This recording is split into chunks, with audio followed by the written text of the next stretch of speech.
Scene one, Apple, take two. Ya, seluruh keterangan yang mau kita cari hari ini sebetulnya bisa diuji di dalam mikropolitik Solo yang sekarang jadi trending topic itu.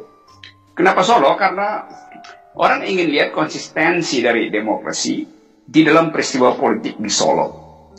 Orang ingin uji moral publik di dalam peristiwa di Solo. Jadi kalau kita baca WA Group hari ini di mana-mana orang bicara tentang Solo itu. Pak Mardhani tadi berupaya untuk mencari semacam terobosan untuk melebarkan Bengawan Solo supaya arusnya tidak berhenti pada satu muara calon tunggal itu. Sangat bukan kebetulan tunggal itu sinonimnya Solo memang. Jadi calon Solo, calon tunggal. Ya.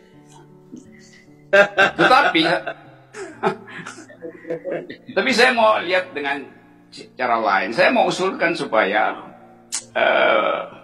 PKS nggak ajukan calon. PKS sebaiknya ikut mendukung Gibran. Itu lebih berguna dalam demokrasi karena kita akan uji bagaimana moral politik dipertontonkan bila seluruh partai bersatu mendukung satu calon itu. Maka secara teoritis yang terjadi adalah sang calon versus kotak kosong. Kan begitu kan?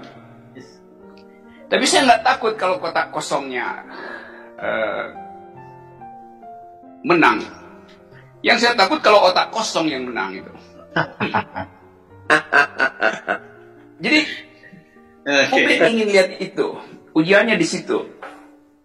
Nah, sangat mungkin bahwa kita akan menemukan cara lain untuk menerangkan keadaan demokrasi kita hari ini.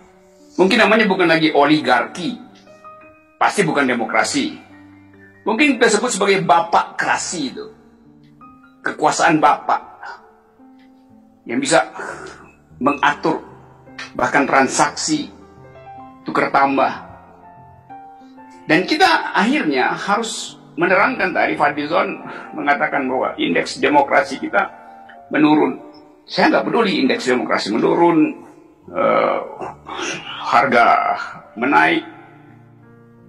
Yang berbahaya adalah di dalam bapak krasi, di dalam kekuasaan bapak, yang naik itu indeks feodalisme. Dan itu yang terjadi di semua lokasi politik kita hari ini. Kita seolah-olah di dalam minggu ini memperoleh kelengkapan variabel tentang buruknya demokrasi yang dicontohkan di Solo, tentang rapuhnya institusi hukum oleh Joko Chandra, tentang gugupnya media massa yang dicontohkan oleh gagapnya pemimpin-pemimpin redaksinya. Dan kita sebetulnya bergembira karena seluruh jalan pikiran yang pernah kita taruh di dalam argumentasi publik makin lama makin terbukti atau makin lengkap variabelnya. Saya berkali-kali menerangkan bahwa kita mesti rumuskan keadaan ini. Saya dulu beri nama the beginning of the end.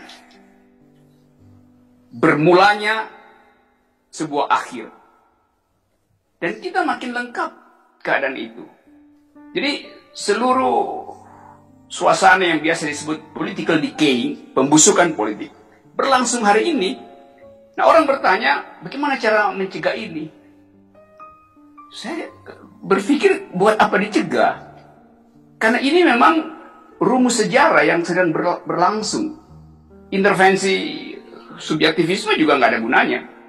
Anda bayangkan misalnya bahwa kerusakan ekonomi Sekarang, paralel dengan kerusakan hukum, paralel dengan kerusakan opini publik, karena para pemimpin redaksi yang pada akhirnya sekedar jadi PR-nya istana,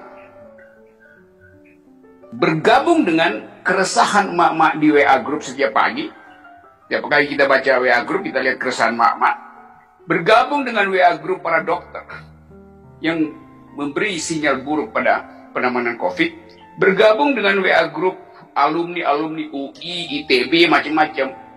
Jadi kita punya variabel yang lengkap untuk mengatakan bahwa ini adalah momen perubahan yang ditunggu oleh sejarah. Bukan ditunggu oleh orang politik, ditunggu oleh sejarah. Karena demikianlah, kalau kita baca seluruh sejarah perubahan politik, ketika variabel kebudayaan, intelektual, ekonomi, hukum sudah lengkap, maka nggak akan mungkin lagi ditahan perubahan itu. Tinggal ditentukan mau konstitusional apa non konstitusional, mau parlementer apa parlementer. Jadi kita mesti sebagai akademisi melihat peristiwa hari-hari ini sebagai rentetan dari the beginning of the end. Jadi itu saya kira poin utamanya. Karena kalau kita bilang ya oligarki itu teori yang udah usang. Sekarang nggak ada oligarki lagi. Yang ada adalah plutokrat, seorang kaya mengatur institusi polisi, tambah mengatur birokrasi kependudukan. Namanya Joko Chandra. Itu kan dia bukan oligark, dia sendirian mengatur negeri.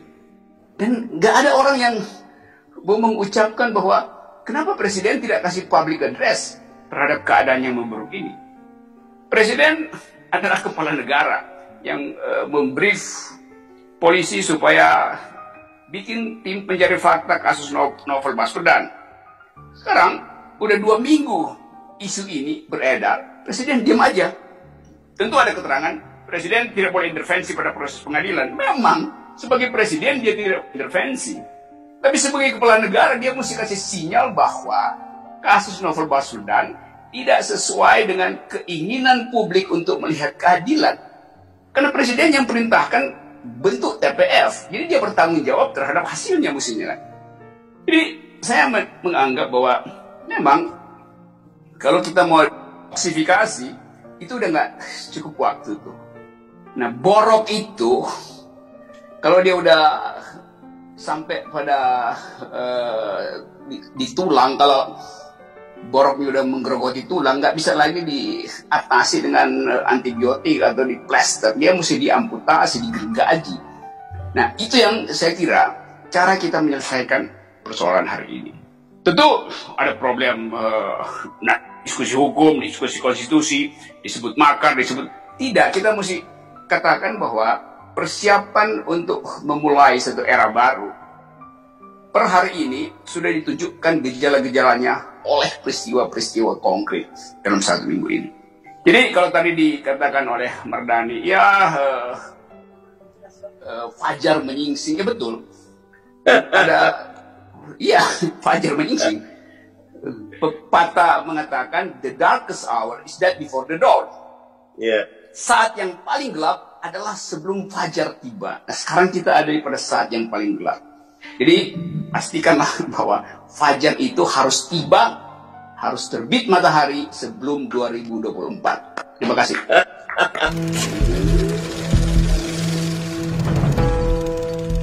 Scene 1, Apple, take 2.